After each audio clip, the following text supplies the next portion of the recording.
Tem dia que o silêncio pesa mais que saco de ração.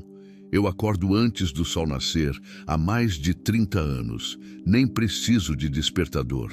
O corpo já sabe a hora exata de abrir os olhos, mesmo quando a alma ainda quer dormir mais um pouco. Coloco os pés no chão frio, sinto o cimento gelado embaixo das solas calejadas e fico ali sentado na beira da cama por uns minutos, olhando para o vazio. A casa range. Madeira velha faz isso quando esfria de madrugada. Cada estalo parece uma conversa que eu não sei mais ter. Tem 3 anos que durmo sozinho. 3 anos desde que a Neuza se foi. Câncer levou ela em 6 meses, do diagnóstico até o último suspiro. Foi rápido demais para eu me preparar e devagar demais para não doer todo santo dia. Eu ainda ponho 2 xícaras na mesa toda manhã, sem querer. Ainda viro para falar alguma coisa com ela e só encontro silêncio. Ainda sinto o cheiro do café que ela fazia, mais forte que o meu, com aquele toque de canela que eu nunca consegui acertar. A fazenda continua, a vida continua, eu continuo, mas tem dias que parece que só o corpo está vivo, sabe? O resto ficou enterrado junto com ela. Levantei, vesti a calça jeans puída, a camisa xadrez desbotada e as botas que já me acompanham há quase 15 anos. A bota esquerda está com um rasgo no couro, perto do tornozelo, mas ainda aguenta. Eu também. Lá fora, o céu ainda estava roxo, aquele tom que vem antes do azul clarear. O ar frio da madrugada cortava a pele, mas eu sabia que dali a 2 horas estaria fervendo. Setembro é assim aqui no interior. Gela de noite e assa de dia. A terra estava seca, rachada, pedindo chuva há semanas. As folhas das árvores faziam um barulho seco quando o vento passava, como se estivessem quebradiças, cansadas. Fui até o curral. As vacas já estavam acordadas, balançando a cabeça, batendo o rabo nas moscas. Joaquim, meu caseiro, já tinha começado a tirar leite das primeiras. Ele acenou com a cabeça quando me viu, mas não disse nada. A gente trabalha junto há tanto tempo que palavra virou luxo. Um olhar, um gesto e já nos entendemos. Bom dia, seu Mário, ele disse, a voz rouca de quem ainda não falou muito no dia. Bom dia, Joaquim. Como tá a Filó? Ele fez uma careta. Hoje ela tá teimosa. Não quer soltar o leite. Acho que tá com o úbere dolorido. Eu me aproximei, passei a mão no lombo da vaca. Ela bufou, inquieta. Deixa eu ver. Ajoelhei do lado dela, apalpei com cuidado. Tinha um caroço pequeno ali, quente, mastite começando. Separa ela. Vou passar um remédio depois do almoço. Joaquim assentiu e continuou o trabalho. Eu fiquei ali mais um pouco, olhando o leite caindo no balde, aquele som ritmado quase hipnotizante. Lembrei da Neuza ordenhando, cantarolando baixinho, conversando com as vacas como se fossem amigas. Ela tinha esse dom, fazia tudo parecer mais leve. Eu não, eu só sei fazer as coisas funcionarem. Consertar cerca, plantar, colher, pagar conta, resolver problema. Mas aquele calor humano que ela tinha, aquele jeito de deixar a casa cheia mesmo quando não tinha ninguém, isso morreu junto com ela. Voltei para casa, tomei café sozinho. Pão com manteiga, café preto, um pedaço de queijo. Mastigava devagar, sem pensar em nada, ou tentando não pensar. O relógio da parede fazia tic-tac, aquele barulho que a gente só nota quando está quieto demais. Quando terminei, já eram quase 7 da manhã. O sol começava a esquentar de verdade. Decidi dar uma volta pela propriedade, ver as cercas do pasto lá do fundo. Fazia tempo que eu não passava por ali. Aquela parte da fazenda era mais afastada, quase encostada no limite com a terra do vizinho. Um tal de Josias que eu mal conhecia. Tinha umas canas velhas plantadas lá, resto de uma época que meu pai ainda tentava diversificar a produção. Hoje em dia, ninguém mexia mais naquilo. Selei o cavalo, um alazão forte chamado Trovão, e segui pelo caminho de terra. O sol já estava alto, queimando a nuca. Passarinhos piavam nas moitas secas, cigarras começavam aquele canto estridente que só para quando o sol se põe. O cheiro era de mato quente, terra poeirenta, esterco seco. Eu gostava desses passeios. Me dava tempo para pensar. Ou para não pensar, dependendo do dia. Quanto mais eu me afastava da sede, mais o silêncio ficava denso. Só o barulho dos cascos do trovão na terra seca, o rangido da sela, o vento balançando o capim, era um silêncio bom, daqueles que não cobram nada de você, que só existe. Foi quando eu estava chegando perto do antigo canavial que ouvi. Um rangido, lento, pesado, ritmado. Eu franzi a testa. Aquele som, eu conhecia aquele som. Era de engenho. Daqueles antigos, movidos a boi, que meu avô usava décadas atrás. Mas não fazia sentido. Aquele engenho estava abandonado há anos, enferrujado, coberto de mato. Puxei as rédeas, parei o cavalo, escutei de novo. O rangido continuava, lento, persistente, como se alguém estivesse moendo cana. Meu coração começou a bater mais rápido. Alguma coisa não estava certa. Desci do cavalo, amarrei as rédeas numa árvore e comecei a caminhar em direção ao som. O capim estava alto, arranhava as pernas da calça. O cheiro de cana esmagada começou a chegar até mim, doce e azedo ao mesmo tempo, e então eu vi. No meio daquele terreno esquecido, cercado de mato e poeira, o engenho antigo estava funcionando. Um boi velho, magro, caminhava em círculos, puxando o braço de madeira. E atrás dele, empurrando com o próprio corpo, suada, suja de terra, com uma barriga enorme de grávida. Uma jovem. Ela devia ter uns 20 e poucos anos, se tanto. Os braços tremiam com o esforço. O rosto estava vermelho, molhado de suor.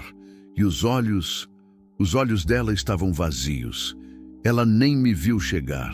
Continuava empurrando, dando um passo, depois outro, num círculo sem fim, como se fosse parte daquela máquina brutal. Eu senti o sangue gelar nas veias. O que diabos estava acontecendo ali? Fim do capítulo 1. Gostou do ritmo e da construção? Quando quiser, peço o capítulo 2 para desenvolver o encontro e as primeiras revelações. Continue 02-39 Architected Narrative Chapter Emphasizing Tension, Vulnerability and Mutual Distrust. O usuário pediu para continuar. Vou desenvolver o capítulo 2, focando no momento do encontro direto, a tensão inicial, as primeiras revelações sobre a situação da jovem, e o início do vínculo através da desconfiança mútua e pequenas conversas.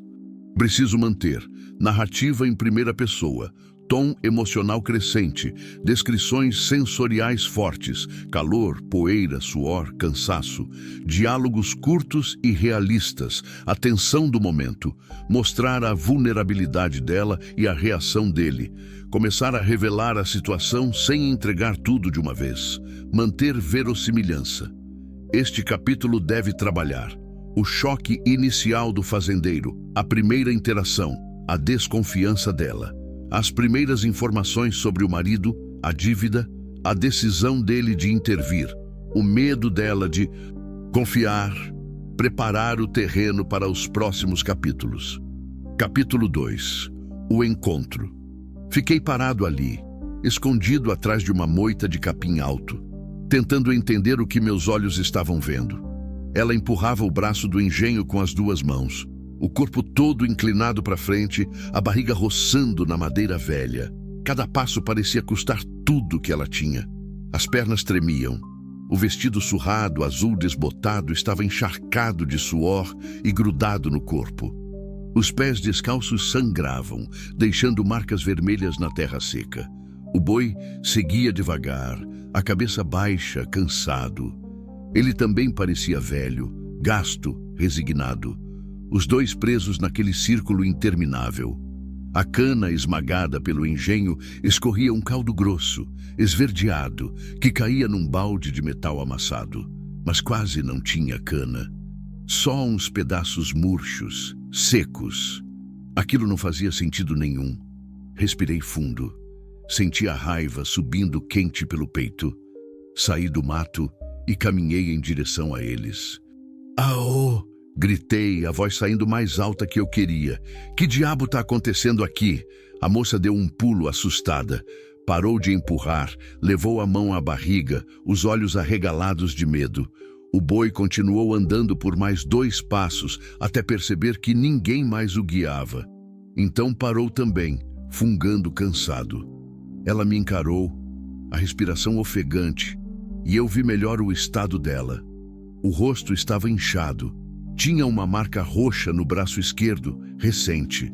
Os lábios rachados de sede. E aquele olhar não era só medo, era resignação, o olhar de quem já desistiu de esperar que as coisas melhorem. "Moça", comecei tentando controlar o tom. "O que você está fazendo aqui?" Ela não respondeu. Só ficou me olhando como um bicho acuado. As mãos tremiam. Dei mais um passo. "Isso aqui é minha terra. Você está bem? Precisa de ajuda?" Ela abaixou a cabeça, a voz saindo num fio fino, quase inaudível. Eu preciso terminar." "Terminar o quê?" perguntei, franzindo a testa. "Não tem nem cana direito aí. Você tá moendo o quê?" Ela apertou os olhos como se quisesse chorar, mas não saísse mais lágrima. Ele disse que eu tinha que moer até encher o balde. "Senão..." A voz dela falhou. "Senão o quê?" Insisti, agora mais perto. "Quem mandou você fazer isso?" Ela começou a balançar a cabeça desesperada. "Eu não posso falar. Eu não posso. Ele disse que se eu falasse para alguém ia ser pior." Meu peito apertou. Eu conhecia esse tipo de medo. Já tinha visto antes, em mulheres que chegavam na cidade com o rosto roxo, inventando desculpa para tudo. Mulheres que baixavam a cabeça quando o marido falava. Mulheres que aceitavam pancada como se fosse parte da vida. "Moça, escuta aqui", falei, tentando soar firme, mas não agressivo. "Ninguém tem o direito de te obrigar a fazer isso. Você tá grávida, pelo amor de Deus." "Quantos meses?" 8, ela sussurrou, a mão cobrindo a barriga. 8 e meio. 8 e meio. A criatura podia nascer a qualquer momento. "E você tá aqui, no sol quente, empurrando engenho?" Minha voz saiu mais áspera. "Quem foi o desgraçado que mandou você fazer isso?" Ela recuou um passo, assustada com meu tom. Respirei fundo. Precisava me acalmar. Não era com ela que eu estava bravo. "Desculpa", falei mais baixo. "Não quero te assustar, mas eu preciso entender. Você mora aqui perto?" Ela balançou a cabeça que não. Eu vim de Goiânia. Vim com meu marido. Ele arrumou um trabalho aqui na região, disse que ia ser bom pra gente. Mas..." A voz dela tremeu de novo. "Mas o quê?" Ela mordeu o lábio, o corpo todo tenso. "Ele fugiu." As palavras saíram rápidas, como se doessem. "Ele pegou dinheiro emprestado de um homem aqui. Muito dinheiro. Disse que ia pagar em 1 semana, mas ele não pagou. Pegou mais, ficou devendo cada vez mais. E quando o homem foi cobrar, ele fugiu. Me deixou aqui, sozinha, grávida."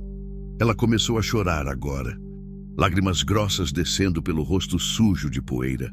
"E o homem disse que alguém tinha que pagar, que a dívida era da família. E como ele fugiu, sobrou eu." Senti um nó na garganta. "Esse homem, quem é ele?" Ela hesitou, o medo transparecendo nos olhos. Ele é o dono dessas terras aqui em volta, Josias. Ele disse que, se eu não trabalhasse, ia me entregar para a polícia. Disse que eu era cúmplice do meu marido, que eu também roubei." Josias, claro, aquele desgraçado. Eu conhecia a fama dele. Um homem frio, calculista, que emprestava dinheiro a juros abusivos e depois tomava tudo de quem não conseguia pagar. Terra, gado, máquinas. Já tinha destruído famílias inteiras. Mas isso, usar uma grávida como mão de obra escravo, isso era baixeza que eu nunca tinha visto. "E ele te trouxe aqui?" perguntei, a voz dura. Ela assentiu. "Todo dia de manhã, desde segunda-feira. Hoje é Hoje é sábado, eu acho. Eu perdi a conta. 5 dias. 5 dias aquela moça estava ali, debaixo do sol, moendo cana inexistente, só para satisfazer a crueldade de um homem. Olhei para o engenho, para o balde com aquele caldo ralo, para o boi cansado. Olhei para ela, tremendo, segurando a barriga como se quisesse proteger a criança de tudo aquilo, e tomei minha decisão. Você vai embora daqui agora. Falei, firme. Ela arregalou os olhos. Eu não posso. Ele disse que se eu não terminasse, eu não tô pedindo opinião. Cortei sem rispidez, mas com firmeza. Você vai comigo, agora. Mas a dívida é problema meu agora. Ela me olhou como se eu tivesse ficado louco. O senhor nem me conhece. Por que faria isso? Eu fiquei em silêncio por um segundo. Pensei na Neuza. Pensei em como eu me senti impotente quando ela estava morrendo sem conseguir fazer nada. Pensei em todas as vezes que eu vi injustiça acontecer e virei a cara, achando que não era problema meu. Não dessa vez. Porque isso aqui não é certo, respondi, simples. E porque eu tenho idade suficiente para saber que tem hora que a gente precisa escolher de que lado tá. Ela continuou me olhando, ainda desconfiada, ainda com medo. Como eu sei que o senhor não é pior? A pergunta doeu, mas era justa. Você não sabe, admiti.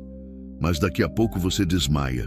Ou pior, essa criança nasce no meio desse mato, sem ajuda, sem nada. E aí, você prefere arriscar comigo ou esperar para ver o que acontece? Ela olhou para o chão, para os pés sangrando, para a barriga enorme. E então, devagar, assentiu. Tá bom. Respirei aliviado. Consegue andar até o cavalo? Acho que sim. Soltei o boi do engenho, bati de leve no lombo dele. Vai, velho. Você também já sofreu demais hoje. O bicho saiu devagar, mancando um pouco em direção ao pasto. Peguei o braço da moça com cuidado, ajudando ela a caminhar. Ela pesava quase nada, ossos e barriga. Quando chegamos ao cavalo, eu a ajudei a subir. Ela gemeu de dor, mas segurou firme. Subi atrás dela, segurei as rédeas. Como é seu nome? Perguntei. Débora, ela respondeu, a voz ainda fraca. Débora, eu sou Mário. E pode ficar tranquila. Ninguém mais vai te machucar enquanto eu tiver ar nos pulmões. Ela não respondeu, mas senti o corpo dela relaxar um pouco. Toquei o cavalo e começamos a voltar. Mas no fundo do peito eu sabia, isso estava longe de terminar. Fim do capítulo 2. Quando quiser o capítulo 3, é só pedir. Vamos aprofundar a chegada na fazenda, os primeiros cuidados e as revelações mais detalhadas. Continue 02, 41 Architected Narrative Continuation with Emotional Depth and Sensory Detail. O usuário quer o capítulo 3. Preciso continuar a história desenvolvendo. A chegada na fazenda, os primeiros cuidados com Débora. Revelações mais profundas sobre a situação dela. O vínculo inicial se formando. Talvez a tensão começando a aumentar com a possibilidade de Josias aparecer ou com o estado de saúde dela. Manter o tom emocional, narrativa em primeira pessoa do fazendeiro. Diálogos realistas e curtos. Descrições sensoriais fortes. Mostrar a transformação começando no fazendeiro também.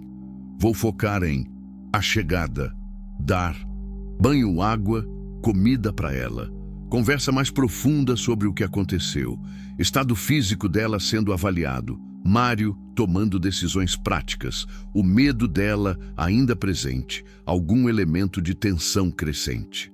Capítulo 3. Primeiros cuidados. O caminho de volta pareceu mais longo do que a ida. Débora ia sentada na frente, o corpo mole apoiado em mim.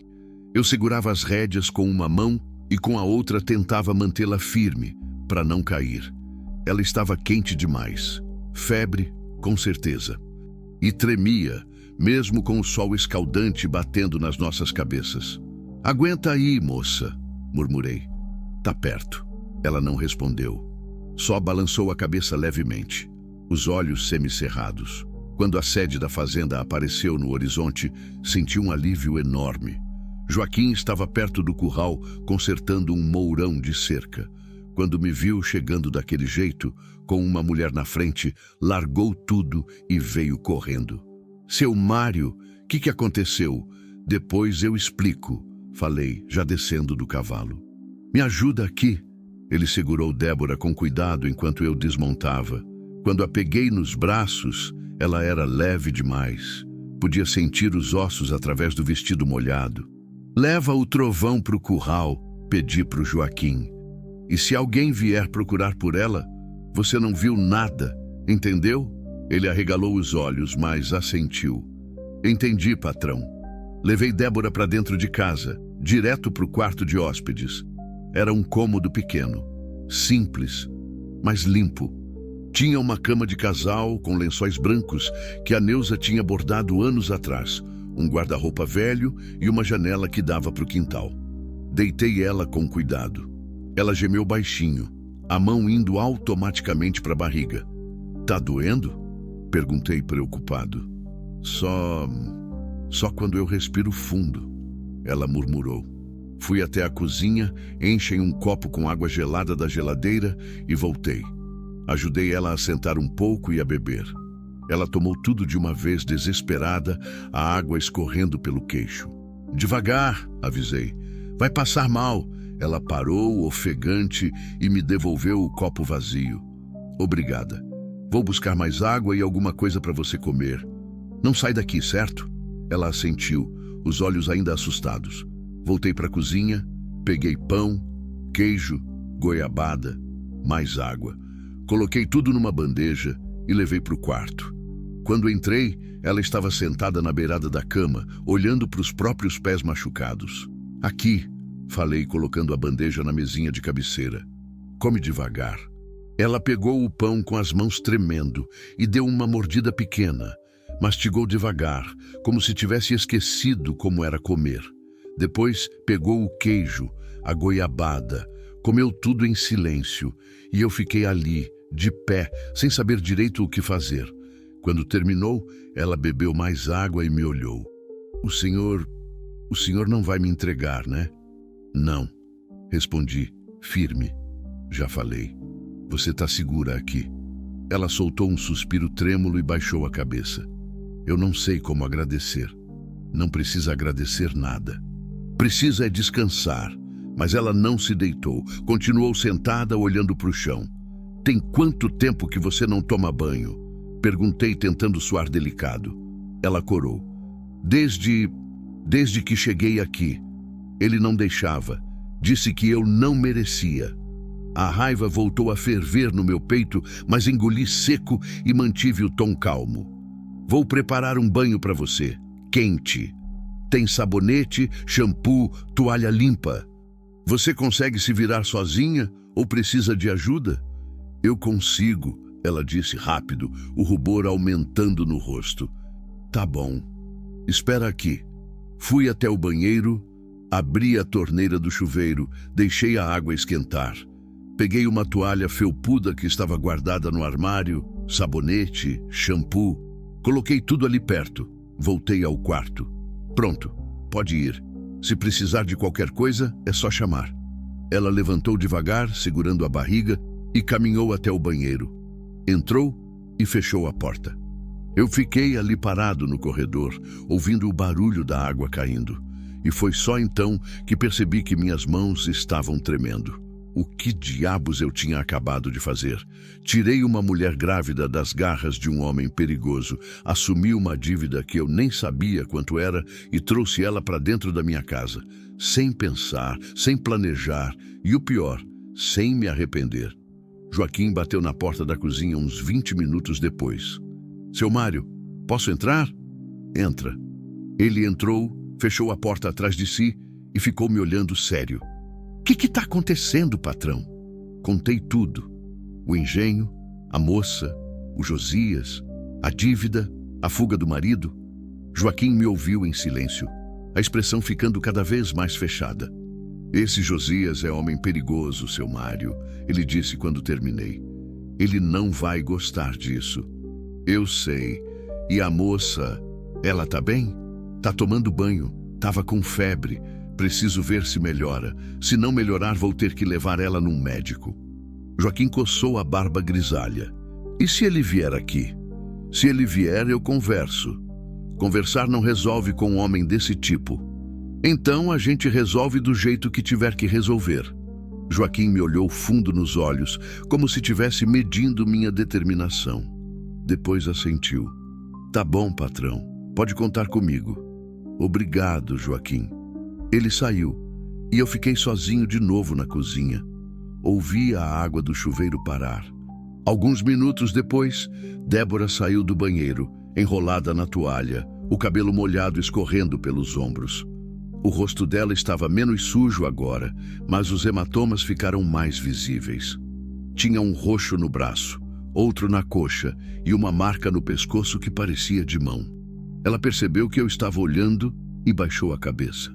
Desculpa, eu não trouxe roupa. Espera aqui.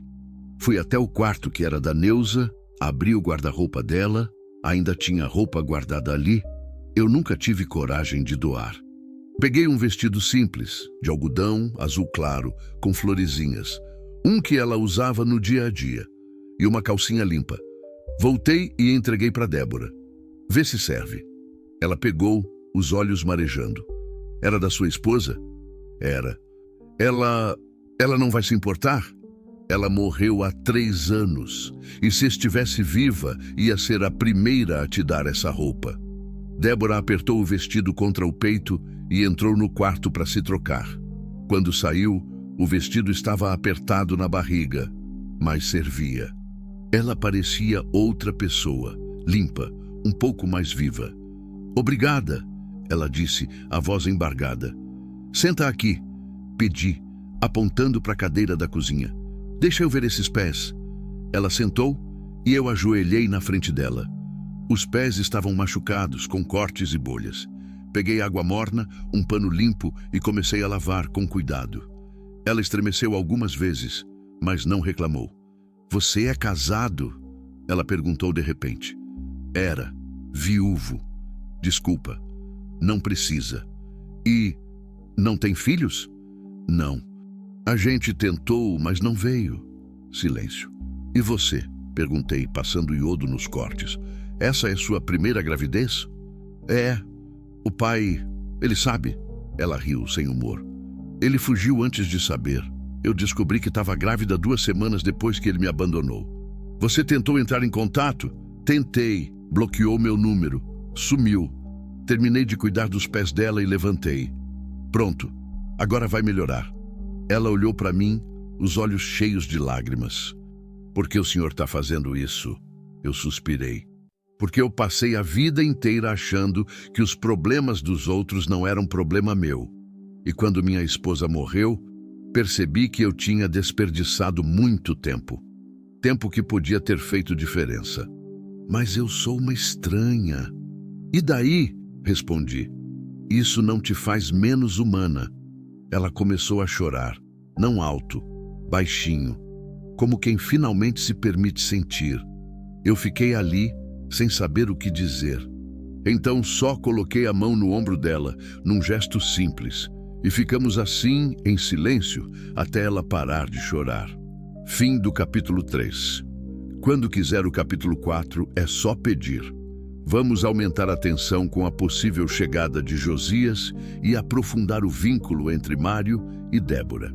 Continue 02, 43 Orchestrated Narrative Progression with Emotional Depth and Character Development. O usuário pediu para continuar. Agora vou para o capítulo 4, onde preciso aumentar a tensão, a ameaça de Josias se aproximando, aprofundar o vínculo entre Mário e Débora. Criar momentos de aflição crescente, desenvolver mais revelações sobre a situação dela, mostrar a transformação interna do Mário, manter o tom emocional realista, sem exageros, usar diálogos curtos e naturais, criar obstáculos que compliquem a situação, manter a narrativa em primeira pessoa. Vou trabalhar bem o capítulo, com bastante profundidade emocional e desenvolvimento dos personagens. Capítulo 4. A ameaça se aproxima. Débora dormiu o resto da tarde. Eu fiquei dando volta pela casa sem conseguir me concentrar em nada. Tentei ler o jornal velho que estava em cima da mesa, mas as letras não faziam sentido. Tentei assistir televisão, mas o barulho me irritava. No fim, saí para o quintal e fiquei olhando para o horizonte, fumando um cigarro que eu nem sabia que ainda tinha vontade de fumar. Joaquim apareceu perto das 5 da tarde, com o rosto fechado. Seu Mário, tem um carro vindo para cá. Meu estômago embrulhou. Que tipo de carro? Caminhonete preta, vidro fumê. Josias. Ele tá sozinho? Parece que tem mais alguém com ele. Não deu para ver direito. Respirei fundo, jogando o cigarro no chão e pisando em cima. Fica de olho na moça. Se as coisas ficarem feias, você leva ela para casa da sua irmã e não volta até eu mandar recado. Patrão, faz o que eu tô mandando, Joaquim. Ele hesitou, mas acabou assentindo e foi em direção à casa. Eu fiquei ali parado, em pé no meio do terreiro, esperando. A caminhonete apareceu, levantando poeira na estrada de terra. Parou bem na minha frente, o motor roncando por mais uns segundos antes de desligar. A porta do motorista se abriu e saiu um homem alto, magro, de uns 50 anos, com chapéu de couro e camisa social azul clara. Os olhos eram pequenos, calculistas. Um sorriso fino no rosto. Josias. A porta do carona abriu e desceu outro homem. Mais novo, mais forte, com cara de quem resolve problemas com os punhos. Capanga. Mário! Josias abriu os braços, como se fôssemos velhos amigos. Quanto tempo, vizinho? Josias, respondi seco. Ele caminhou até mim, o sorriso não alcançando os olhos. Vim aqui porque me disseram uma coisa estranha. Disseram que você andou passeando pelo meu lado da cerca hoje de manhã. Isso é verdade? Passeei pela minha terra. Se você está invadindo minha propriedade, problema é seu. O sorriso dele ficou mais fino. Claro. Mal entendido, então. Mas a questão, Mário, é que eu tinha uma funcionária trabalhando por ali. E agora ela sumiu. Você por acaso viu alguma moça grávida andando por aí? Olhei ele direto nos olhos. Vi. Ele ergueu as sobrancelhas, surpreso com minha sinceridade. Viu? E onde ela tá? Aqui. O silêncio caiu pesado entre nós. O capanga deu um passo à frente, mas Josias levantou a mão, mandando ele parar. Aqui? Repetiu Josias devagar. Na sua casa? Isso mesmo. Ele deu uma risada curta, sem humor. Mário, acho que você não entendeu a situação. Aquela moça me deve dinheiro. Muito dinheiro. O marido vagabundo dela fugiu e deixou uma dívida de 15 mil reais. Então, ela está trabalhando para mim até pagar. Trabalhando? Repeti, sentindo a raiva subir. Você botou uma grávida de 8 meses para empurrar engenho no sol quente. Isso não é trabalho.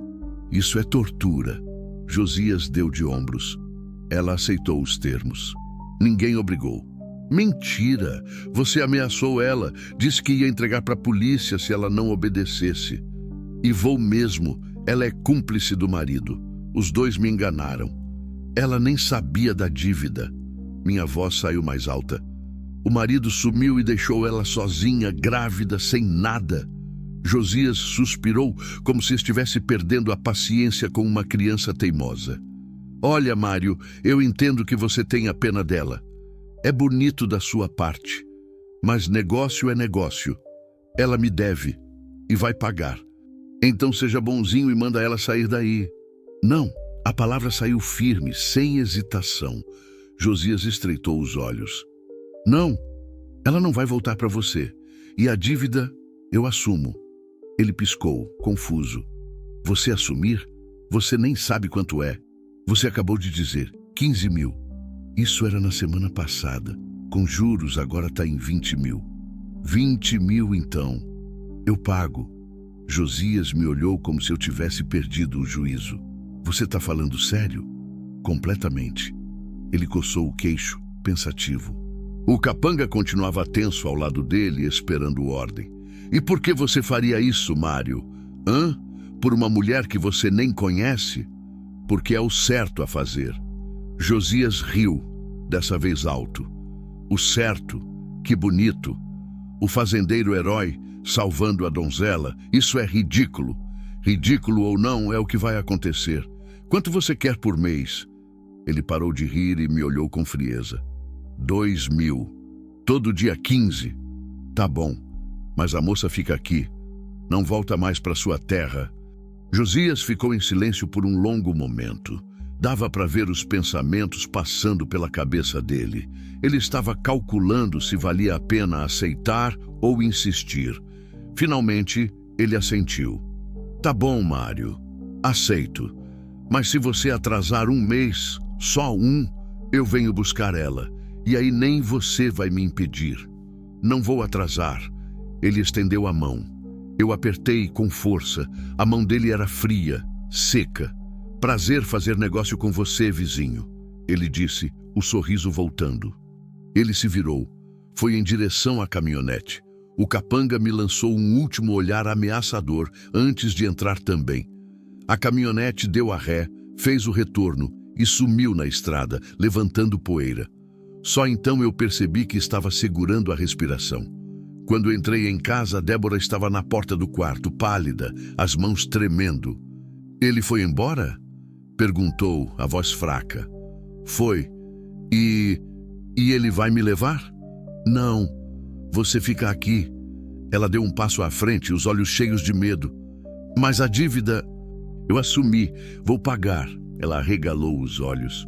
O senhor fez o quê? Assumi a dívida, 20.000 reais. Vou pagar 2.000 por mês. Débora levou a mão à boca, o corpo todo tremendo. Mas isso é muito dinheiro. Por que o senhor faria isso? Porque você não pode voltar para lá e porque 20.000 reais eu consigo juntar. Sua vida não. Ela começou a chorar de novo, dessa vez em soluços altos. Eu vou te pagar de volta, eu juro. Quando o bebê nascer, eu arrumo um emprego, trabalho o quanto for preciso. Calma, falei, segurando ela pelos ombros. Você não me deve nada, entendeu? Nada. Mas, nada, Débora. A dívida era do seu marido, não sua. E com certeza não do bebê. Então esquece isso e foca em ficar bem. Ela me olhou, as lágrimas escorrendo, e de repente me abraçou. Foi um abraço apertado, desesperado, de quem segura na única coisa que ainda faz sentido. Eu fiquei tenso no começo, sem saber o que fazer. Fazia tanto tempo que ninguém me abraçava daquele jeito, desde a Neuza. Devagar, apoiei a mão nas costas dela e deixei ela chorar. Mais tarde, quando ela se acalmou, sentamos na varanda para tomar um café. O sol estava se pondo, pintando o céu de laranja e rosa. As cigarras cantavam alto e o cheiro de terra quente vinha com o vento. Seu Mário, Débora começou, mexendo na xícara sem beber. Posso te fazer uma pergunta? Pode. Por que o senhor mora sozinho? Nunca pensou em casar de novo? Dei um gole no café, sentindo o amargor na língua. Pensei, mas nunca pareceu certo.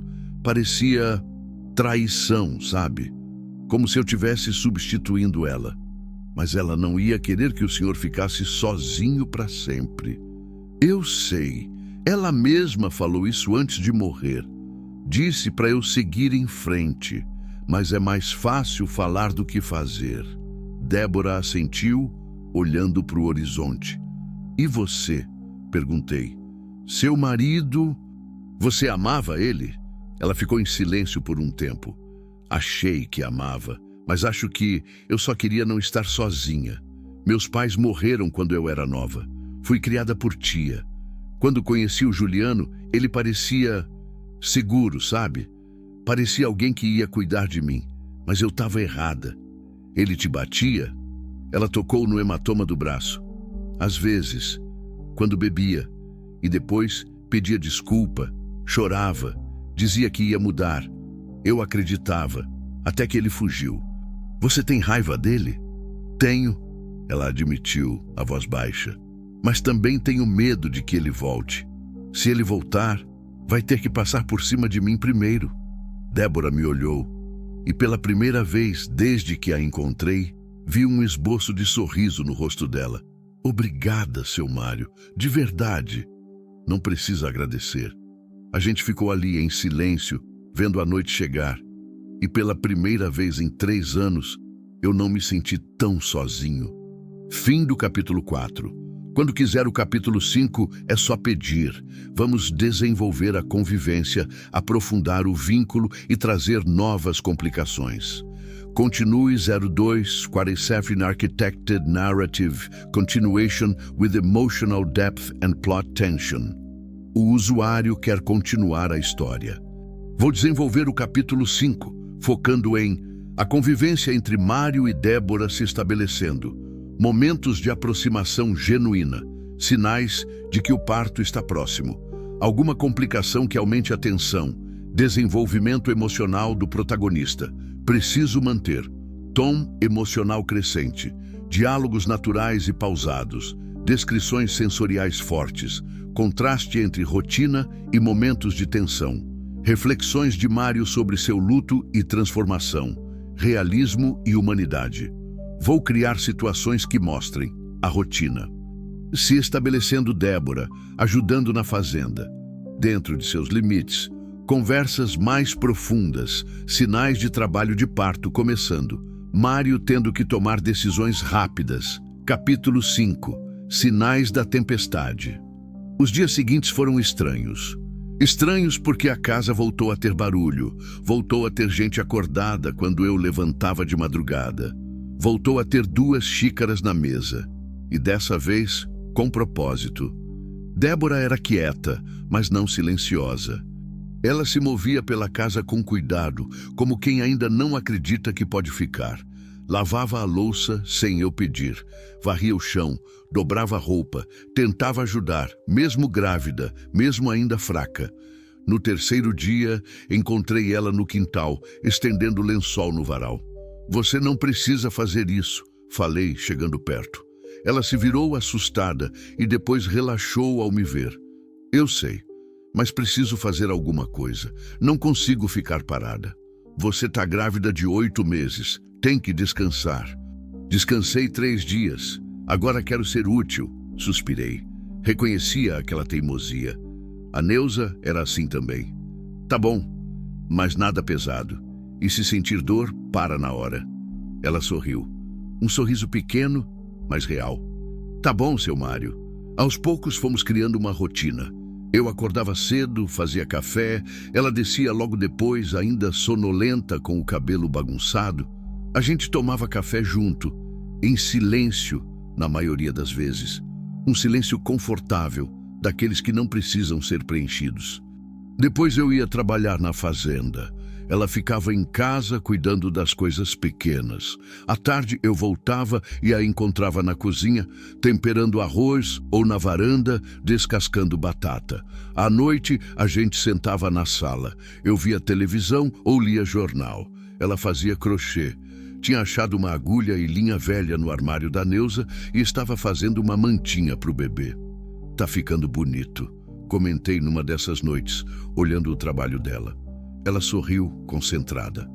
Minha tia me ensinou. Faz tempo que não faço. Que cor você acha que vai ser? Menino ou menina? Não sei, não fiz ultrassom, não tinha dinheiro.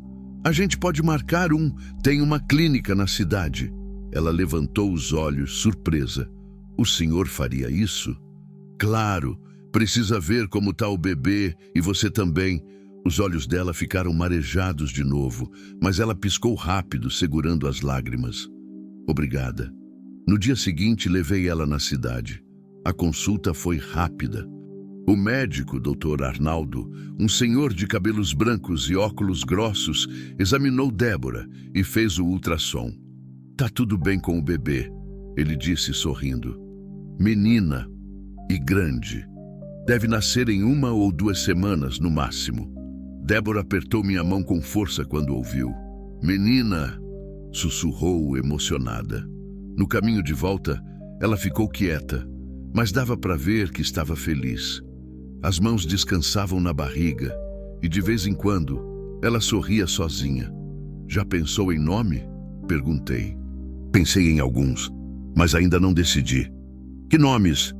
Laura, Sofia, Helena. Todos bonitos. Qual o senhor prefere? A pergunta me pegou de surpresa. Eu? Não sei.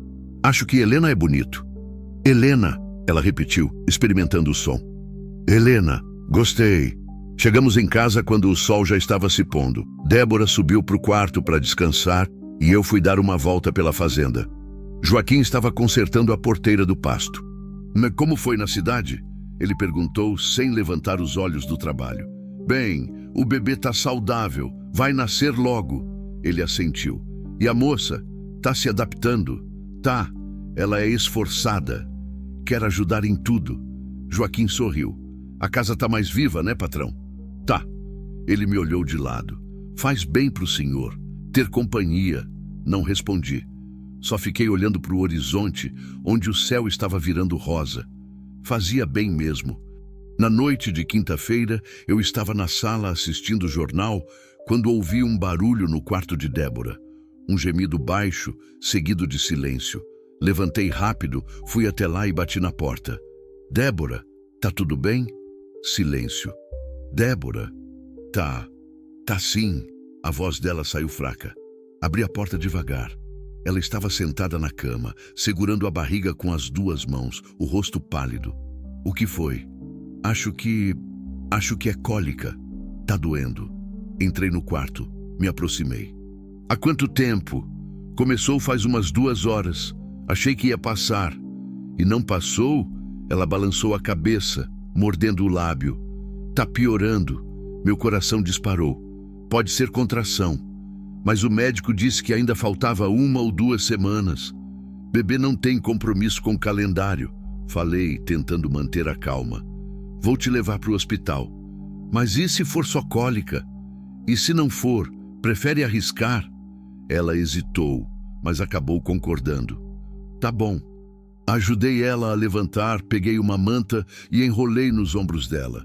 Fomos até a caminhonete, coloquei ela no banco do carona, fechei o cinto com cuidado. Segura firme, avisei. Liguei o motor e saí em disparada. A estrada de terra estava cheia de buracos e cada solavanco fazia Débora gemer de dor. Eu tentava desviar, mas era difícil no escuro. Aguenta aí, murmurei. Tá perto.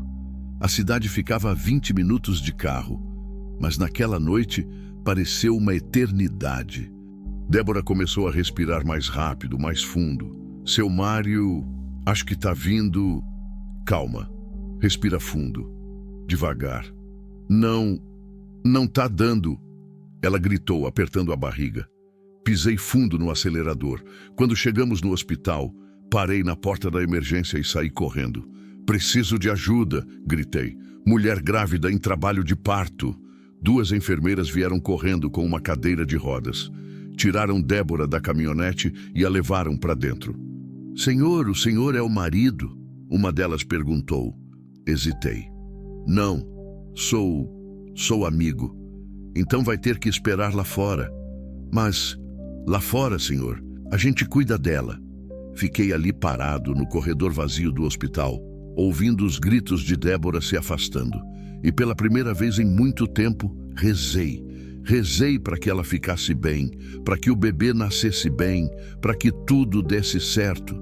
Porque se algo acontecesse com ela, eu não ia me perdoar. As horas se arrastaram. Sentei numa cadeira de plástico desconfortável e fiquei ali, esperando. O relógio da parede marcava 11 da noite. Meia-noite, 1 da manhã. Outras pessoas entravam e saíam.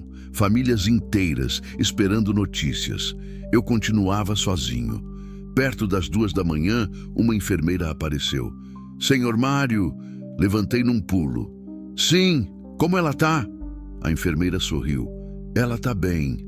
E a bebê também. Nasceu com 3,2 kg. Saudável. Senti as pernas fraquejarem. Posso ver ela? Pode, mas só 5 minutos. Ela precisa descansar. Segui a enfermeira por um corredor branco e iluminado. Ela parou na porta de um quarto e acenou. Pode entrar. Empurrei a porta devagar. Débora estava deitada na cama, pálida, cansada, mas com um sorriso no rosto. Nos braços, enrolada numa manta rosa, estava a bebê, pequenininha, cabelo escuro, olhos fechados. Débora me viu e o sorriso aumentou. Ela nasceu, sussurrou, a voz rouca. Me aproximei, olhando para a criaturinha nos braços dela. Ela é perfeita. Quer segurar? Eu? Não, eu não sei. Vem, eu te ensino. Com cuidado, peguei a bebê nos braços. Ela era leve, quente, pequena demais.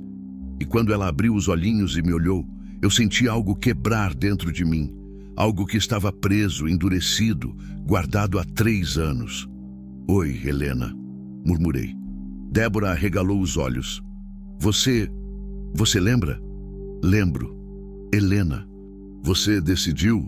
Ela assentiu, os olhos cheios de lágrimas. Decidi. Helena Neuza.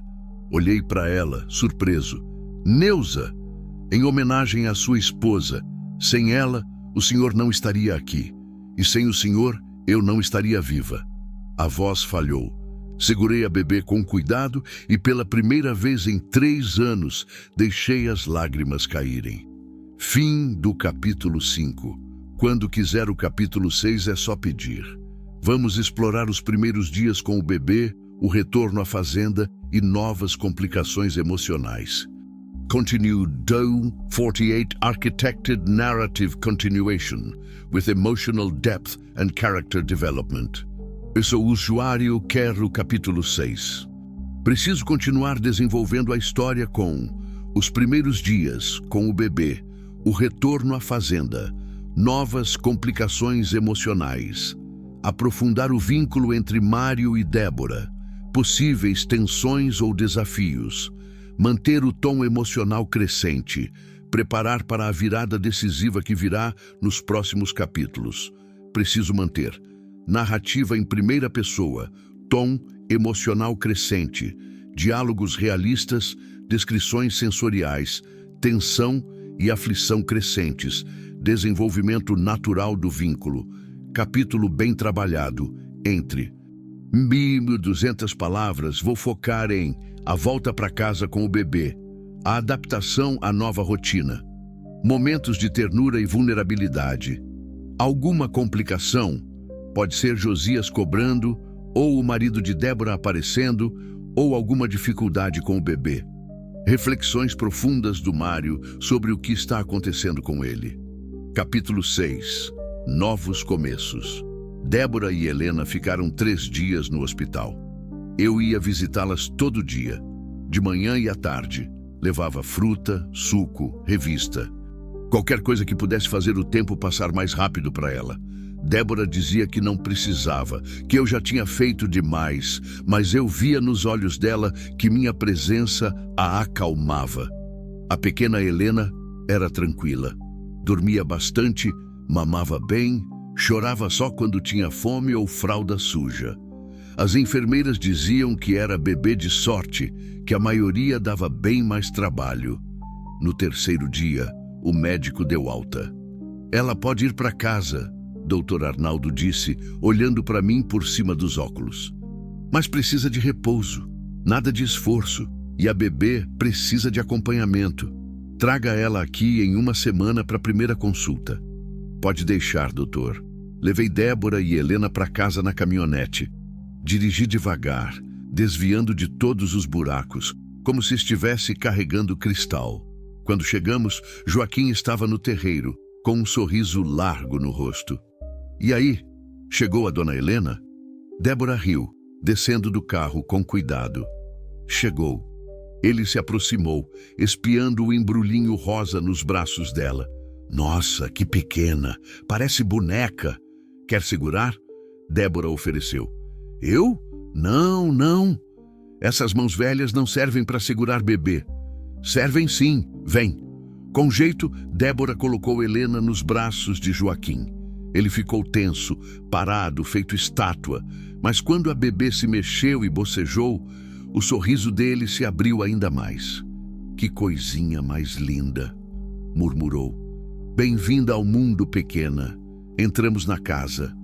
Eu tinha preparado o quarto nos últimos dias. Limpei tudo, coloquei lençóis novos, trouxe um berço emprestado da vizinha, Dona Celina, que tinha criado 4 filhos e guardava tudo. Também comprei fraldas, roupinhas, chupeta, mamadeira, coisas que eu não fazia ideia que existiam até semana passada. Débora olhou o quarto e levou a mão à boca. Seu Mário, isso tudo não é muito, mas dá para o começo. É muito, sim. Ela insistiu, os olhos marejando. O senhor não precisava? Claro que precisava. Bebê precisa de coisas. Ela me olhou com aquele jeito que já estava ficando familiar. Gratidão misturada com algo mais, algo que eu não sabia nomear. Obrigada, disse, baixinho. Para de agradecer, já está virando costume. Ela riu, limpando os olhos com as costas da mão. Os primeiros dias foram difíceis. Helena acordava de 2 em 2 horas. Chorava, mamava, dormia de novo. Débora não conseguia descansar direito. Vivia com olheiras profundas, o cabelo bagunçado, o corpo exausto. Numa madrugada acordei com o choro da bebê. Fui até o quarto e encontrei Débora sentada na cama, chorando junto com a filha. Débora, o que foi? Eu não sei o que ela quer. Ela soluçou. Já dei de mamar, já troquei, já ninei, mas ela não para de chorar. Deixa eu ver. Peguei Helena no colo. Ela estava quente, vermelha de tanto chorar. Comecei a balançar devagar, caminhando pelo quarto. Shhh. Calma, pequena. Tá tudo bem. Cantarolei baixinho, sem melodia certa, só um som. E aos poucos o choro foi diminuindo.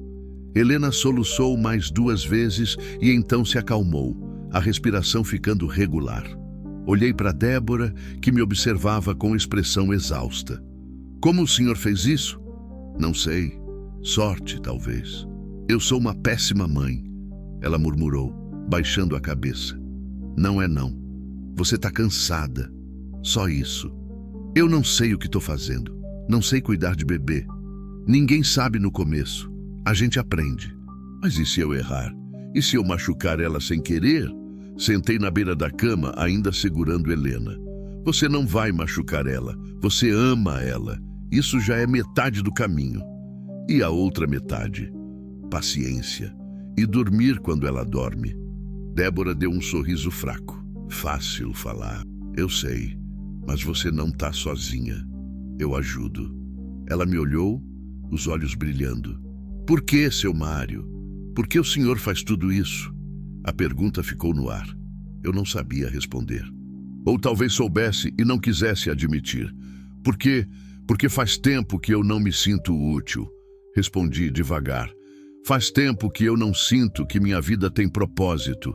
E cuidar de vocês duas me faz sentir vivo de novo. Débora estendeu a mão e tocou a minha. Um toque leve, mas significativo. A gente também precisa do Senhor. Ficamos assim, em silêncio, até Helena dormir completamente. Então deitei ela no berço, cobri com cuidado e saí do quarto. Mas demorei muito para conseguir voltar a dormir. No sábado seguinte, Josias apareceu. Eu estava no quintal, consertando a cerca, quando vi a caminhonete preta subindo a estrada. Meu estômago se apertou. Larguei o martelo e fui até o terreiro. Josias desceu sozinho dessa vez, sem o capanga. Mário, ele cumprimentou sorrindo. Vim buscar o primeiro pagamento. Hoje é dia 13, combinamos dia 15. Eu sei, mas pensei em adiantar. Sabe como é negócios? Respirei fundo. Espera aqui. Entrei em casa, peguei o envelope que eu tinha separado e voltei. R$2.000 em notas de 50. Entreguei para ele. Josias contou, satisfeito. Certinho. Vejo que você é homem de palavra. Sempre fui. Ele guardou o dinheiro no bolso e olhou para casa. E a moça, como tá? Bem. E o bebê nasceu? Nasceu, menina. Ah, que bom. Manda um abraço para ela. A falsidade na voz dele me deu nojo. Pode ir embora, Josias. Você já pegou o que veio buscar. Ele sorriu, aquele sorriso fino e frio. Calma, Mário. Só tô sendo educado. Educação sua eu dispenso. Vai. Ele ergueu as mãos fingindo rendição. Tá bom, mas lembra, todo dia 15, e se atrasar, não vou atrasar. Ele entrou na caminhonete e foi embora. Quando voltei para casa, Débora estava na janela, pálida. Ele veio cobrar? Veio, mas já foi embora. Seu Mário, eu não quero que o senhor passe por isso por minha causa. Não é por sua causa, é porque é o certo. Mas, sem mais, isso já está decidido. Ela suspirou derrotada. Um dia eu vou te pagar de volta, eu juro. Não precisa, só precisa cuidar da Helena. Isso já é pagamento suficiente. À noite, depois do jantar, sentamos na varanda. Helena dormia no colo de Débora, embrulhada na mantinha de crochê. O céu estava cheio de estrelas. O ar fresco. Seu Mário... Débora começou, sem tirar os olhos da filha. Posso te fazer uma pergunta pessoal? Pode. O senhor se arrepende de não ter tido filhos? A pergunta me pegou de surpresa. Fiquei em silêncio pensando. Às vezes, admiti. Principalmente depois que a Neuza morreu. A casa ficou vazia demais. Pensei que se a gente tivesse tido um filho, pelo menos ainda teria um pedaço dela comigo. E agora? Agora? O senhor ainda se sente assim? Olhei para Helena, dormindo tranquila. Tão pequena, tão frágil, tão cheia de vida. Agora, eu sinto que talvez o destino tenha outros planos. Planos que eu não esperava. Débora me olhou curiosa. Que tipo de planos? Não respondi, só fiquei olhando para o horizonte, porque a verdade era que eu não sabia. Não sabia o que estava acontecendo comigo. Não sabia o que sentia por aquela moça e aquele bebê. Não sabia se era só pena ou responsabilidade ou algo mais profundo. Só sabia que pela primeira vez em 3 anos eu não me sentia mais perdido. E isso, por enquanto, era suficiente. Fim do capítulo 6. Quando quiser, o capítulo 7 é só pedir. Vamos intensificar a tensão com uma nova ameaça e aprofundar ainda mais a transformação emocional de Mário. Continue 02. Unfinished Architected Narrative Escalation with Emotional Depth and Dramatic Tension. Agora vou criar o capítulo 7, que deve elevar a tensão e trazer complicações.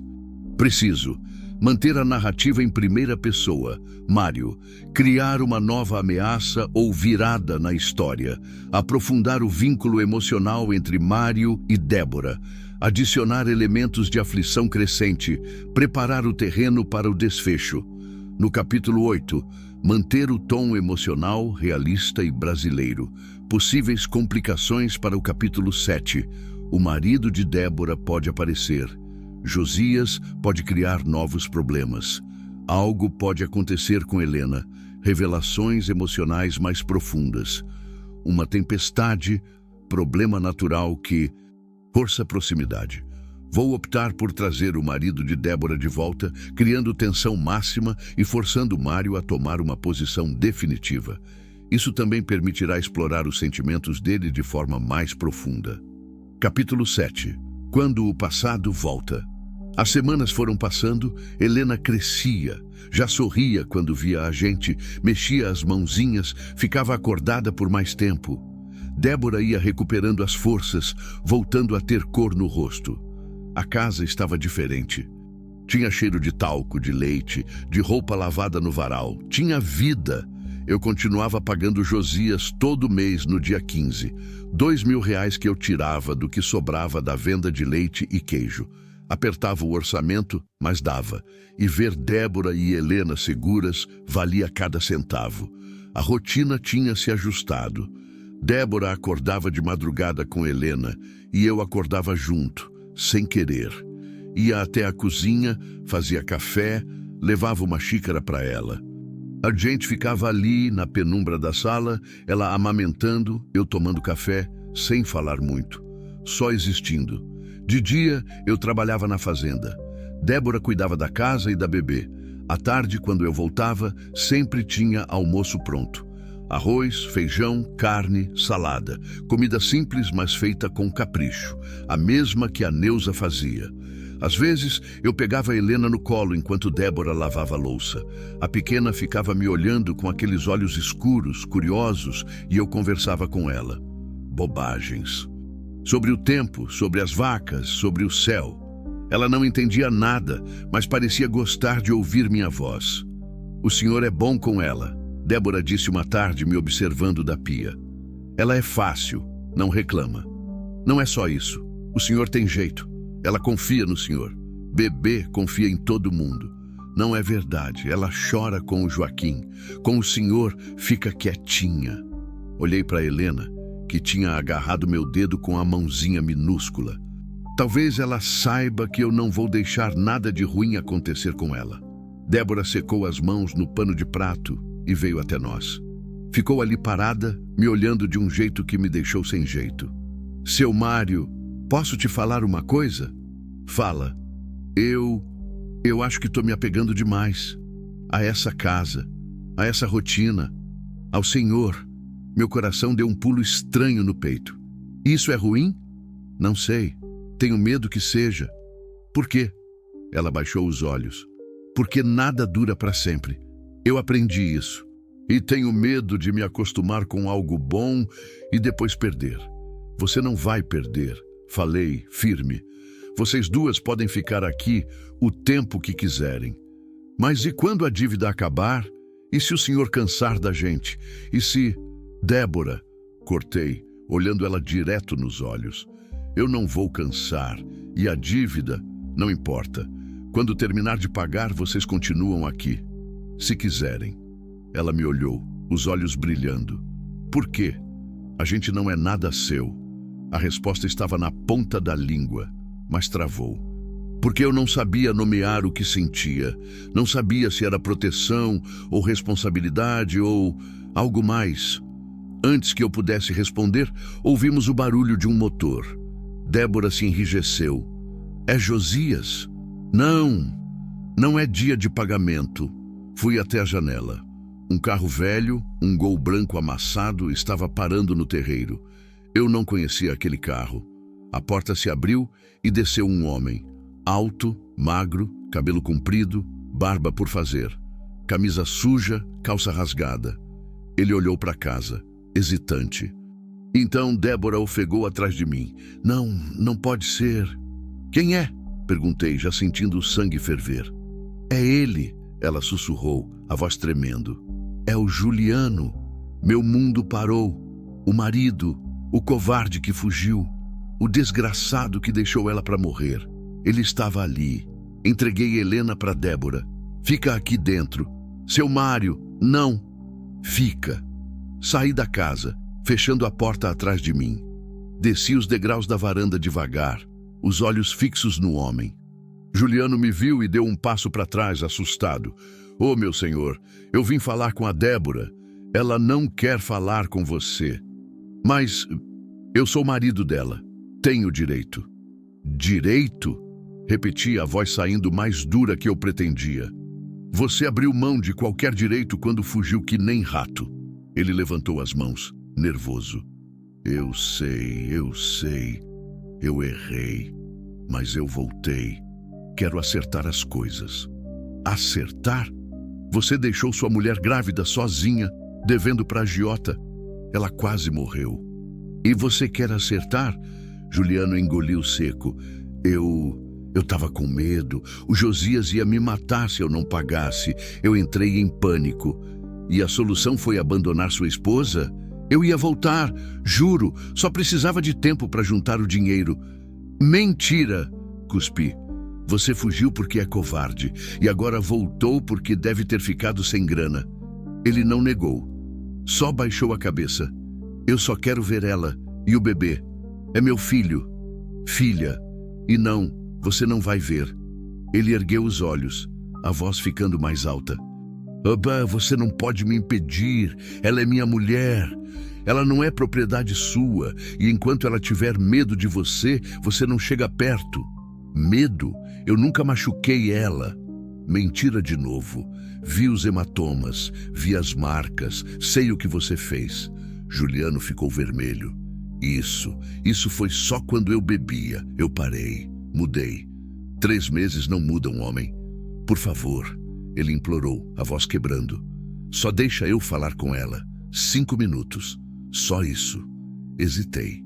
Não porque acreditava nele, mas porque não era minha decisão. Espera aqui, voltei para casa. Débora estava encostada na parede, pálida, segurando Helena contra o peito. Ele quer falar com você, falei. Não quero falar com ele. Tem certeza? Ele disse que mudou. Ela riu, sem humor.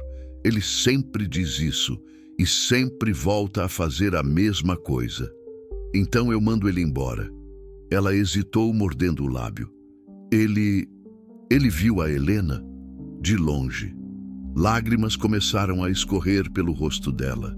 Eu não quero que ele chegue perto dela. Não quero que ela conheça um pai assim. Então não precisa. Diga a palavra e eu tiro ele daqui. Ela respirou fundo, limpou as lágrimas e assentiu. Manda ele embora.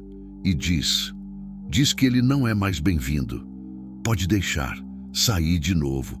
Juliano estava sentado no capô do carro, fumando. E aí, ela vem? Não, ela não quer te ver. Ele jogou o cigarro no chão, irritado. Isso é culpa sua. Você encheu a cabeça dela. Eu não precisei encher nada. Você mesmo fez isso.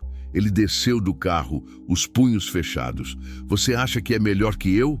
Acha que pode ficar com minha mulher e minha filha? Eu não tô ficando com ninguém. Tô protegendo elas de você. Mentira! Você tá se aproveitando da situação.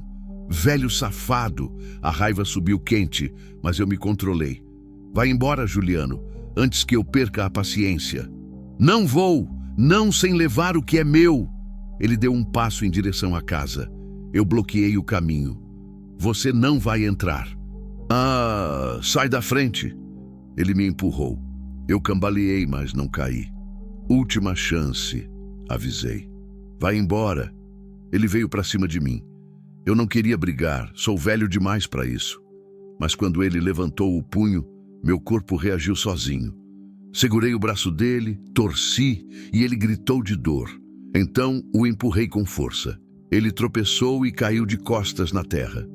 Eu falei para você ir embora, repeti, a voz dura.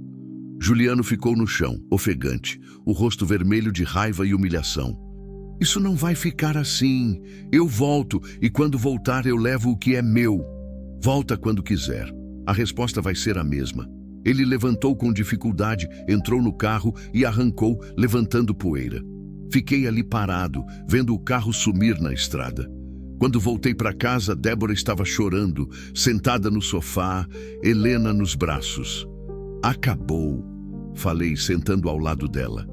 Ele foi embora. Mas ele vai voltar. Ela soluçou. Eu conheço ele. Ele não desiste. Então a gente lida com isso quando ele voltar. Ela me olhou desesperada. E se ele tentar tirar ela de mim? E se ele for na justiça? Ele é o pai, tem direitos. Ele abandonou vocês. Isso conta. Mas e se não contar? E se... Débora... Segurei o rosto dela com as 2 mãos, obrigando ela a me olhar. Eu não vou deixar ele levar vocês, entendeu? Não vou. Como o senhor pode prometer isso? Porque... Hesitei, mas as palavras saíram. Porque eu amo vocês 2. O silêncio caiu pesado. Débora arregalou os olhos, as lágrimas parando. O quê? Eu amo vocês, repeti mais firme. Não sei quando aconteceu, não sei como, mas aconteceu. E eu não vou deixar nada de ruim acontecer com vocês. Débora soluçou de novo, mas dessa vez não era de medo. Ela se inclinou e encostou a testa na minha. Eu também amo o Senhor. E naquele momento, com Helena entre nós, com o mundo lá fora ameaçando desabar, eu soube. Soube que tinha encontrado minha segunda chance. E que ia lutar por ela com tudo que eu tinha. Fim do capítulo 7. Quando quiser o capítulo 8, o desfecho é só pedir. Vamos fechar a história com transformação, esperança e um final emocionante. Continue 02, 52 Architected, Final Chapter, Resolving Conflicts and Character Transformation. Chegamos ao capítulo final. Preciso criar um desfecho poderoso que resolva a tensão com Juliano. Ele pode voltar com ameaças mais sérias. Resolva a questão da dívida com Josias. Mostre a transformação completa de Mário. Dê um fechamento emocional satisfatório. Deixe uma mensagem sobre redenção, segundas chances e família escolhida. Manter o tom realista, sem milagres exagerados. Trabalhar bem o arco emocional. O capítulo deve ser o mais longo e emocionalmente rico, já que é o desfecho. Vou construir uma última ameaça, confronto definitivo. A resolução da dívida. Uma cena de união. Compromisso entre Mário e Débora. Reflexão final de Mário sobre como sua vida mudou. Encerramento mostrando a nova família. Vou manter o estilo narrativo em primeira pessoa, com diálogos realistas e emoção contida mais forte. Capítulo 8. O recomeço. Depois daquela noite, alguma coisa mudou entre mim e Débora. Não era só proteção mais. Não era só gratidão. Era algo mais profundo, mais verdadeiro. A gente não falava muito sobre aquilo. Não precisava. Estava ali, nos olhares, nos gestos pequenos, no jeito que ela encostava a mão no meu ombro quando passava, no jeito que eu segurava a Helena um pouco mais tempo antes de devolver para ela. Mas o medo também estava ali. O medo de que Juliano voltasse. O medo de que tudo desmoronasse. E eu tinha razão em ter medo. 3 semanas depois, numa quinta-feira de manhã, Joaquim veio correndo até a casa. Seu Mário, tem gente na porteira. Quem? Não sei. 2 carros. Um deles é da polícia. Meu sangue gelou. Polícia? Débora apareceu na porta, pálida. Ele chamou a polícia. Ela sussurrou. O Juliano. Ele disse que ia fazer isso. Calma, pedi, mesmo com o coração acelerado. Deixa eu ver o que é. Caminhei até a porteira. 2 carros estavam parados ali. Uma viatura da polícia militar e o Gol velho do Juliano. 2 policiais desceram da viatura. Um mais velho, sargento pela patente, e um mais novo.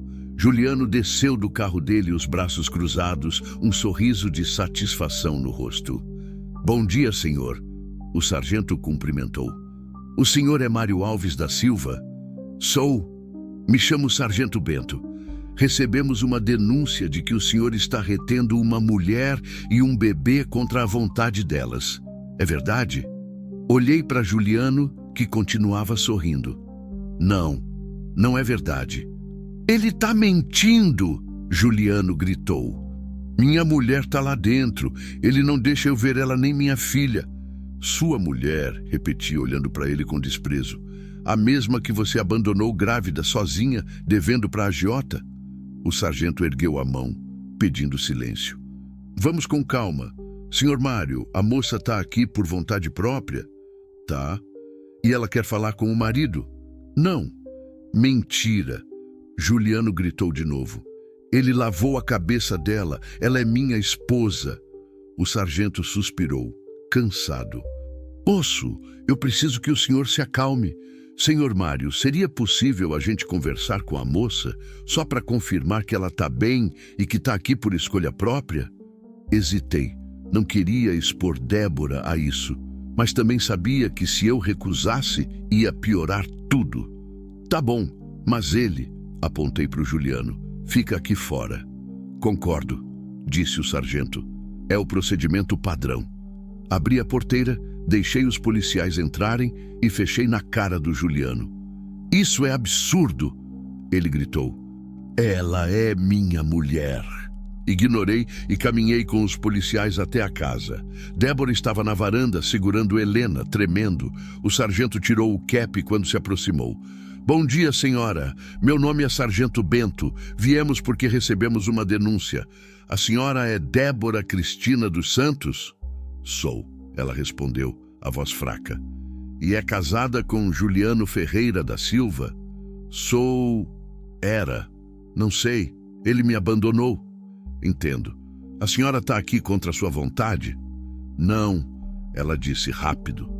Eu estou aqui porque o seu Mário me salvou. Se não fosse ele, eu tinha morrido. O sargento assentiu, fazendo anotações num caderninho. E o bebê é filha dele? É. mas ele não sabe ser pai. Ele fugiu antes dela nascer, nunca deu um centavo, nunca perguntou se ela estava bem. Mas ele tem direito de ver a criança, é o pai biológico. Direito? A voz de Débora subiu firme. Que direito? Ele me batia, me humilhava, pegou dinheiro emprestado e fugiu, me deixou para pagar a dívida sozinha. Isso dá direito de quê?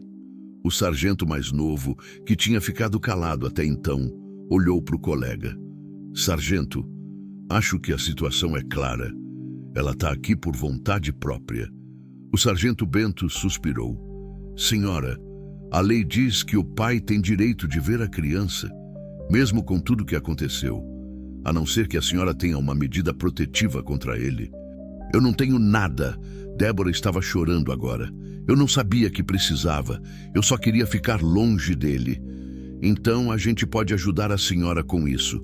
Mas enquanto não tiver um documento oficial, ele tem direito legal de exigir ver a criança. Mas ele vai machucar ela. Não temos evidência disso. Olha, a melhor coisa que a senhora pode fazer é ir na delegacia da mulher em Goiânia, registrar queixa, pedir medida protetiva. Aí sim a gente pode impedir ele de se aproximar. Débora olhou para mim desesperada. Eu respirei fundo. Sargento, e se ela for hoje mesmo? A gente vai na delegacia, registra tudo. Isso resolve? Resolve. Mas tem que ser hoje. Se ele voltar amanhã e a senhora não tiver o documento, a gente não pode fazer nada. Então vamos hoje. O sargento assentiu. Certo, vou explicar a situação para o rapaz lá fora, mas ele provavelmente vai seguir vocês. Deixa ele seguir. Eu cuido disso. Os policiais se despediram e saíram.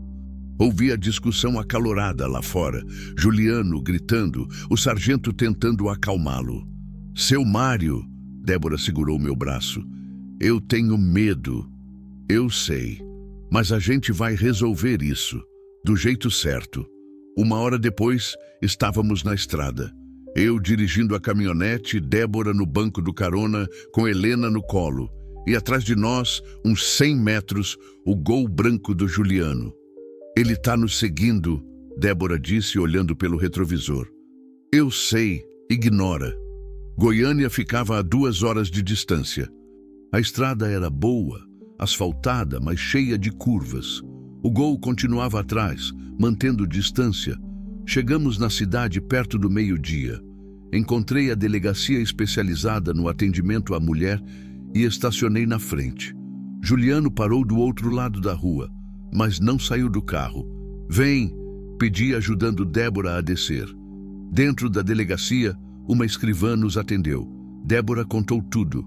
As agressões, o abandono, o medo. A mulher ouvia em silêncio, fazendo anotações. A senhora vai precisar prestar queixa formal, ela explicou. E vamos pedir uma medida protetiva de urgência. Pode levar alguns dias, mas enquanto isso, a gente já emite um documento provisório. E isso impede ele de chegar perto? Perguntei. Sim, se ele descumprir, pode ser preso. Débora assinou os papéis com mão tremendo. 2 horas depois, saímos com o documento provisório. Juliano ainda estava lá, esperando. Quando nos viu saindo, ele desceu do carro. Débora, a gente precisa conversar. Ela se escondeu atrás de mim. Eu mostrei o papel. Medida protetiva. Você não pode chegar perto dela. Se chegar, vai preso. O rosto dele ficou vermelho. Isso é ridículo. Eu sou o pai. Deveria ter pensado nisso antes de fugir. Você não vai me afastar da minha filha. Não sou eu, é a lei. Uma viatura da polícia passou devagar pela rua. Juliano viu, ficou tenso e voltou para o carro. Isso não acabou, gritou antes de entrar. Ele arrancou, levantando fumaça dos pneus. Débora soltou o ar que estava segurando. Acabou? Ainda não, mas já é um começo. No caminho de volta paramos num restaurante. Débora mal tinha comido nada o dia todo. Pedimos prato feito, suco, sobremesa. Helena dormia no carrinho emprestado que a gente tinha trazido. Seu Mário, Débora disse, mexendo na comida sem comer. E se ele não desistir? A gente vai continuar lutando. Mas até quando? Até onde for preciso. Ela me olhou, os olhos vermelhos de cansaço. Por que o senhor faz isso? Eu não sou nada. A Helena não é sua filha. Por que se meter em tanta confusão? Larguei o garfo, olhei para ela direto. Porque quando a Neuza morreu, eu morri junto. Passei 3 anos só existindo, acordando, trabalhando, dormindo, sem sentir nada. E aí você apareceu. E a Helena. E pela primeira vez em tanto tempo, eu senti que minha vida tinha sentido de novo. As lágrimas dela começaram a cair. Vocês duas me deram um motivo para acordar de manhã, continuei. Me deram uma razão para cuidar dessa casa, dessa terra. Me lembraram que ainda sou capaz de amar. E eu não vou abrir mão disso. Não importa o que o Juliano faça. Não importa o que aconteça. Vocês são minha família agora. Débora cobriu o rosto com as mãos, chorando. Eu também te amo, seu Mário. E a Helena, ela já te vê como pai. Eu sei. Então, ela respirou fundo, limpou o rosto. A gente podia fazer isso oficial. Olhei para ela sem entender. Oficial? Casar, você adotar a Helena, ser uma família de verdade. Meu coração deu um salto. Você tá falando sério? Tô. Se o senhor quiser. Peguei a mão dela sobre a mesa. Eu quero. Mais do que tudo. Ela sorriu. O primeiro sorriso verdadeiro, sem medo, sem tristeza. E ali, naquele restaurante simples em Goiânia, com Helena dormindo ao nosso lado, eu soube. Soube que tinha encontrado meu recomeço. 6 meses depois, a dívida com Josias estava quitada. O último pagamento foi em abril. Quando entreguei o envelope, ele contou o dinheiro, assentiu e estendeu a mão. Prazer fazer negócio com você, Mário. Você é homem de palavra. Apertei a mão dele, sem dizer nada. Nunca mais o vi. Juliano tentou voltar 2 vezes. Uma vez apareceu na porteira bêbado, gritando. Chamamos a polícia e ele foi preso por descumprir a medida protetiva. Passou 10 dias na cadeia. Depois disso, sumiu. Ouvi dizer que voltou para Goiás. Não procurei saber mais. Débora e eu casamos num cartório em junho. Cerimônia simples, só com Joaquim, Dona Celina e o padre da cidade como testemunhas. Ela usava um vestido branco simples que compramos numa loja do centro. Eu, terno que não vestia há 5 anos. Helena estava no colo da Dona Celina, de vestidinho rosa. Quando o juiz perguntou se eu aceitava Débora como esposa, olhei para ela e vi não só ela. Vi tudo que a gente tinha passado. Vi o engenho, o medo, as lágrimas, as noites em claro, as lutas. E vi o amor que tinha crescido no meio de tudo isso. Aceito, respondi, firme. Quando ela disse sim, chorei. A adoção da Helena saiu 3 meses depois. Agora, ela tinha meu sobrenome. Helena Neuza da Silva, minha filha. Oficialmente. Hoje, sentado na varanda, vendo o sol se pôr, olho para minha vida e quase não reconheço. A casa tem barulho de novo. Helena, com 1 ano e meio, corre pelo quintal atrás das galinhas rindo. Débora está na cozinha, cantarolando enquanto faz jantar. O cheiro de bolo vem pela janela aberta. Joaquim passa com um saco de ração no ombro, acena. Tá tudo certo, seu Mário? Tá tudo certo, Joaquim. Helena vem correndo até mim, tropeça, cai, levanta de novo, rindo, estende os bracinhos. Papai, pega! Pego ela no colo, sinto o peso gostoso, o cheiro de talco e terra. Ô, pestinha, tá suja de novo. Ela ri, planta um beijo molhado na minha bochecha. Débora aparece na porta sorrindo. O jantar tá pronto. Já vamos. Ela vem até mim, beija minha testa. Eu te amo. Eu também te amo. Entramos juntos. A mesa está posta. Tem arroz, feijão, frango, salada. Tem suco de limão na jarra. Tem flores no vaso. Débora colheu no jardim de manhã. Sentamos. Helena na cadeirinha alta, eu e Débora de cada lado. Damos as mãos e eu agradeço. Agradeço pela comida, pela saúde, pela casa. Mas principalmente agradeço pelo dia em que ouvi aquele rangido do engenho, porque foi ali que minha vida recomeçou. Foi ali que eu entendi que às vezes Deus coloca pessoas no nosso caminho não só para a gente salvar elas,